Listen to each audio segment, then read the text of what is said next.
Are you ready? 3, 2, 1. Cap! Hey, not bad. Good work there. My name's Dominic Goodwill. I'm in Ottawa, Canada, and I'm going to talk about the board breaking using a downward strike. I'm training in Taekwon Do with Master Phil Nguyen at the Black Belt Excellence Martial Arts Academy. So, if we take any beginner adult, give them 15 minutes coaching, they can break one 1-inch thick board, shown on the left. A 12-year-old, give them 15 minutes coaching, they can break one thin board. But how to get up to 4, 5, 6 boards safely. So that's what I'm going to talk about here. Okay, let's see that again. Pretty good. Let's slow it down and go through some of the basic mechanics of what's going on there. So we go down, we swing up, really commit, put the whole body into it, rotate the shoulders and the arm, and bang. And see the determination and commitment following through as the wood goes flying. Okay, a hand looks pretty fragile. Wood looks pretty tough. So how does that thing on the left break that thing on that right? Well, before we look at the physics, we've got to talk about the mind and the spirit to get this break done. So mind, what's it about? It's about focusing on the target.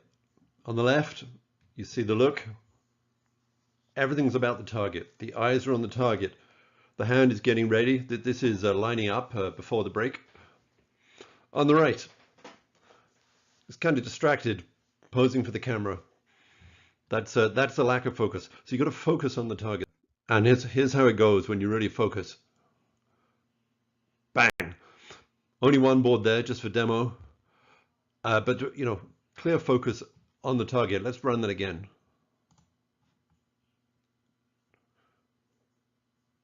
No distraction. Just looking at the job to be done. Spirit, what's it about?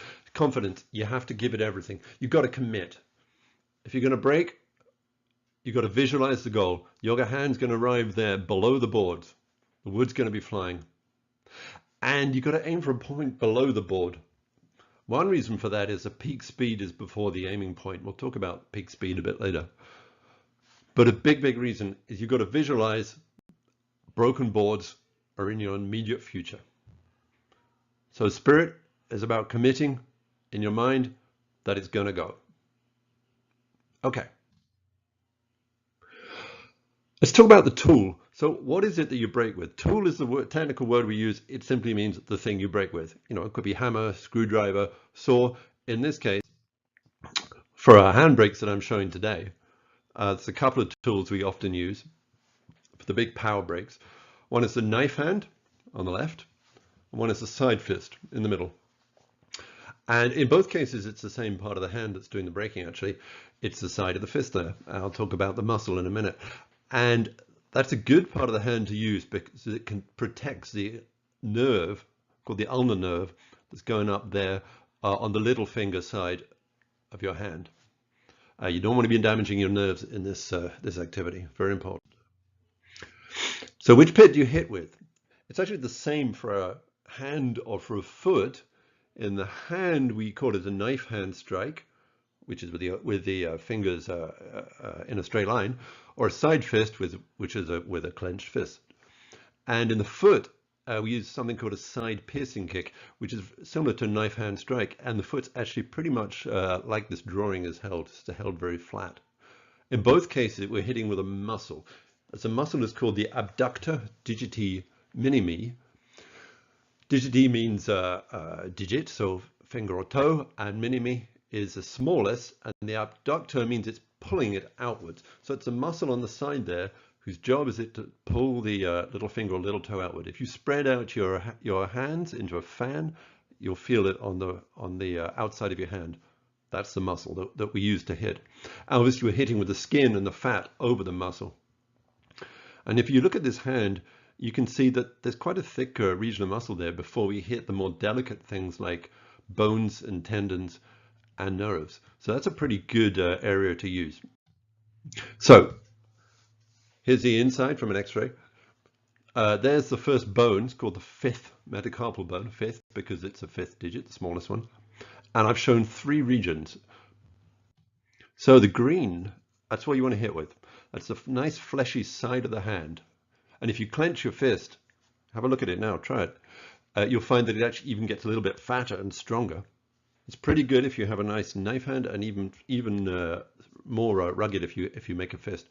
It's about 5 centimeters long, about 2 centimeters wide. So it's a nice big area. So that minimizes the pressure, and pressure is going to damage you.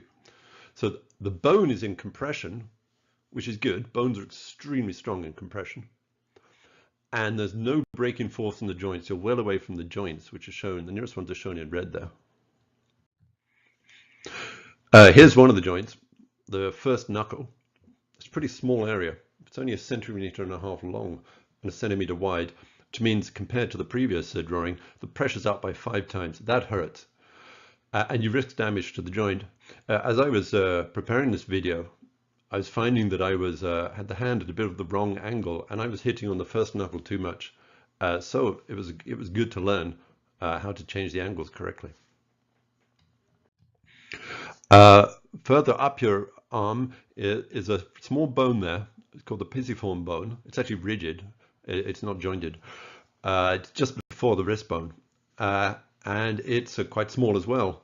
So the pressure is high there, and that really hurts if you catch that.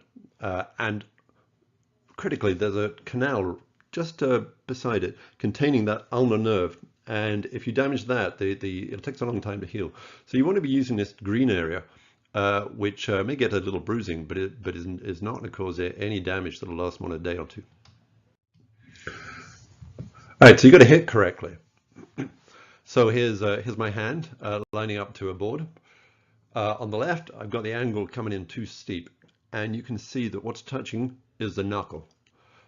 On the right, I've come in too shallow, and that wrist is touching. In fact, that's the wrist bone touching. And that's a very fragile region. You've got to keep that well away. In the middle of the side fist, it's perfect. I've got contact point along the whole side of that fleshy region. So that's the correct angle to line up for. So this is one of the first things to learn, is to get that touch angle just correct. Now, on a slightly different subject, if you're doing a front punch, the angles are different. So here's an X-ray on an X-ray plate of somebody with a good technique for a front punch. And you can see his 2 foreknuckles there are lined up straight, if he's moving straight right to left. Now his wrist is angled slightly down compared to the side fist. And what that means is for the front punch, shown in the X-ray, the hand, the wrist, and the forearm are all in compression at impact, which is perfect because bones, as I said, really strong in compression. So that's, if you're doing front punch, you want to try that famous Bruce Lee 1-inch punch. This is the angle you need. Okay, so not doing 1-inch punches today. We're going to go back to the side fist. Oh, meanwhile, this is a cool photo. Some guy breaking 4 boards, and what can you see? He's trying to break it with his fingertips, maybe his knuckles. Great photo. Not going to work. He's got the wrong tool, and what's more, he's off center, so that's not an efficient way of breaking. All right, let's find out how to do it for real. So the angle of attack. This guy's pretty good. I like this guy, and you can tell because he's actually broken 4 thick concrete blocks. He's done a good job. So he's got a very good angle. His forearm has moved straight down, and he's got his forearm slightly tilted up, the elbow slightly up, if you look carefully. What does that mean? That means his wrist is safe, and that little pisiform bone is up. So he's hitting with the fleshy region. So he's in good shape there. He's safe. Another thing to look at, and we'll talk about it more in a minute, is his tool, meaning his hand in this case, never actually touches the lower blocks. So he's breaking by hitting the top, and then the blocks break themselves downwards, bang, bang, bang, bang, in succession. So the angle of attack, that means what angle is your tool moving when it hits? This fellow on the left, and we'll talk more about this actual guy a bit later. but he's moving his hand straight down. This is really nice. And he's put his force right in the center of the board. And what's more, because he's going straight down, it's not just in the center of the top board, but it's in the center of all the boards. So that's exciting the board most efficiently. That's the best way you can do it. Whereas on the right, a couple of criticisms, pretty lazy stance there. You know, he's not like he's really giving it everything. But more importantly, his hand is moving diagonally. So his hand is slanted. What that means is it's less efficient because even if he hits in the top of the top board, middle of the top board, by the time that force reaches the lower boards, it's off center. Also, he's not applying most force in the correct direction. So that's not an efficient way.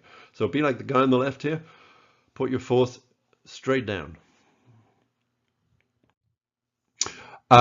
This fellow seems to have done a great job, but I'm not sure about his angle. His hand's tilted up, probably because the wood has reacted back and his arms followed through and his wrist has stayed behind. Young fellow probably lacks a bit of wrist strength. So he's in a bit of danger here. He could hit that fragile bone there. So I think he's done a great job, but he needs to be careful. And one reason is, to be honest, not such a good plan for the kids to break wood with their hands. For the kids, better to stick with the feet. Let the adults break the wood with their hands. This one's interesting. He's got a flat foot. You remember we showed the foot, the side of the foot? We called it the foot sword because it's a sort of sharp side of the foot. This fellow, wrong tool. Ow. He's gonna smack into the board. Basically, it's not exciting the fundamental wave of the board. I'll talk about the wave in a bit. And it's really inefficient. He's broken one board, but he's not going to break multiple boards with that kind of technique. It also puts his foot in danger. When you break with the foot sword, you've got that whole width of your foot, which is like maybe 10, 12 centimeters across, which is thick compared to the board and is in compression. With this flat angle, your foot is only maybe 2-3 centimeters, maybe 4 centimeters thick. It's the same thickness of the board. And the tendons and nerves are just the same strength of the board. So you're putting those fragile parts of your body in danger. So not a good tool. He's got to go with that foot sword. You probably won't break the bone because the tensile stress of bone is 50 times that of wood. It's actually very hard to break bone. Use it doing wood breaks. Now you remember that chap in the black uniform who was, we saw 2 pictures ago. He was going straight down, very nice angle. This guy here, you can see he's twisted after impact. So what's probably happened is his forearm wasn't in line with the tool and it wasn't rigidly held. So as the side of his hand has touched, his hand's twisted around. So only about half his hand is applying useful momentum right now to break the block. The other half of his hand is just turning around and it's going to arrive too late to do anything useful to this block. It'll eventually reach the block, but it's not going to help with the break. So you've got to keep a nice straight angle with a locked wrist and everything perfectly in line, perpendicular to the board, and then you won't have this twisting issue. Be like this kid. First, he's breaking with his foot, which makes sense because he's a kid, and his tool is perfect. Look at how well the side of his foot sword is lined up with the breaking line on the board, and his angle is perfect as well. So you can see from the drawing of the inside of a foot on the right, and compare it to the Taekwondo person's foot here. They've got it perfectly lined up to use just that exact muscle to do the break. I like this. Very nice job, this one. Let's go into the physics for a bit about how a board actually breaks. So the main thing is you have to hit the board with a lot of speed. An expert can break 4, 5, 6 or more wooden boards or concrete blocks, like patio concrete blocks. And some measurements, and there's a reference at the end of this presentation, and there'll be reference in the comments, so you can follow up on it there. An expert's hitting at about 10 to 14 meters per second when their fist hits the board. And it's pretty much the same for a side fist or a knife hand strike. It's also quite similar for a side piercing kick. It's actually a pretty similar speed, like that kid was doing a moment ago. How fast is that? That is the peak speed of an Olympic sprinter. Not their average, but their peak speed of top Olympic sprinter. It's also the speed that you'd get if you jump from a 2-story roof. I wouldn't advise that because that's the whole body, a lot of momentum. But that's how fast the hand is actually moving when it hits. A beginner, like a typical or a reasonably fit adult, they hit at about 6 meters per second. And that's about the speed at which a marathon runner is moving. Now, it sounds, from 6 to 10 to 14 doesn't sound like a big difference, but actually it's huge. That has a night and day effect in terms of what you can break. Your goal is to achieve peak speed at the moment of contact. So here's a reconstructed photo of my hand hitting a wood.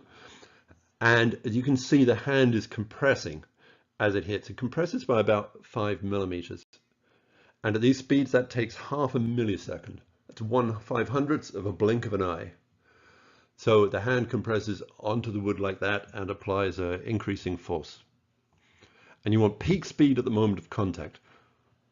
And one reason we aim to drive through is because as the hand reaches the very end of its arc, it actually slows down. The peak speed is a little before its final resting place. So that's one reason to aim for below the board. Now a strike, now it could be a knife hand or side fist, a strike doesn't work like a knife. A knife breaks material where the knife touches, like this vegetable being cut at the top by this knife. But our breaks, they break material on the opposite face. So there's a photo here of reconstruction. You can see that the crack propagates from the back of the board. So how that would look like if we were able to have a really high-speed camera. I don't, so I just sort of reconstructed it for you here. As the strike progresses, the crack begins from the bottom and gradually builds up and widens until the board is completely fractured, and then the two pieces fly. And why is that? It's because the maximum tension is on the bottom of the board. Wood is really, really strong in compression. So the top of the board is actually being compressed from left to right in this picture. And that's really not going to break.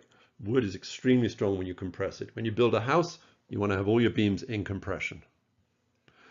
But wood is much weaker in tension. So the bottom of the board is getting stretched out left to right. So that's where the break begins. Let's look at some numbers. So where does it break? It breaks when something called the tensile stress, which is the amount of stretching pressure along the bottom of the board, is greater than the tensile stress limit. Now the tensile stress limit is something about the material. So if you look at that picture on the top right, so this represents a couple of boards being bent by a force downwards, and you can see the nice rectangular shape changes into a sort of arched shape, and the fibers on the bottom are being stretched out. So what are the numbers? Well, pine wood, we usually use pine woods, it breaks at about 36 atmospheres of pressure. Patio concrete actually breaks at a very similar stress. It's about 45 atmospheres of pressure. And that's much, much larger than the tensile stress of bone. Bone is a remarkably strong material. It's nearly 50 times more strong tensile stress. One thing that really changes between the pine wood and the concrete is how much deflection the board gets. So this is for a 30 centimeter or 1 foot wide board, like in my videos. The pine wood bends by 16 millimeters, so it's just over a half an inch. It bends quite a lot. Concrete is really stiff, bends by no more than a millimeter, but it does bend. And bone, by the way, is similar to wood in terms of how much it'll bend before it breaks. Okay, so that's what breaks it, when you exceed the tensile strength of the material.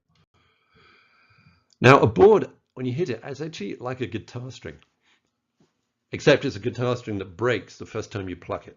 So, if you know your high school physics, simple harmonic oscillator held at both ends, and we transfer the momentum from the hand into the center of the board, and it excites the fundamental oscillation of the board. So the diagram shows that in dots is where the board was resting, and then as the hand applies force, you get this oscillation. Now, if the board breaks, it makes less than a quarter of a cycle. It gets to the bottom and breaks there, so it doesn't oscillate back and forward like a swing or a guitar string.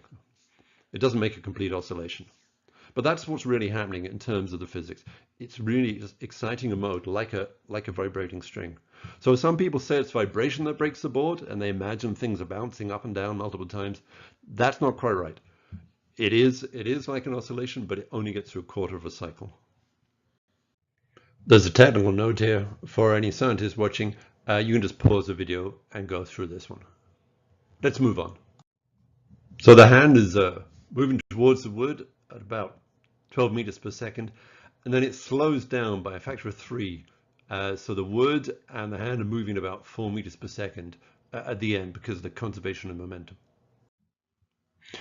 So for breaking concrete, initial speed is 12 meters per second, final speed almost 0.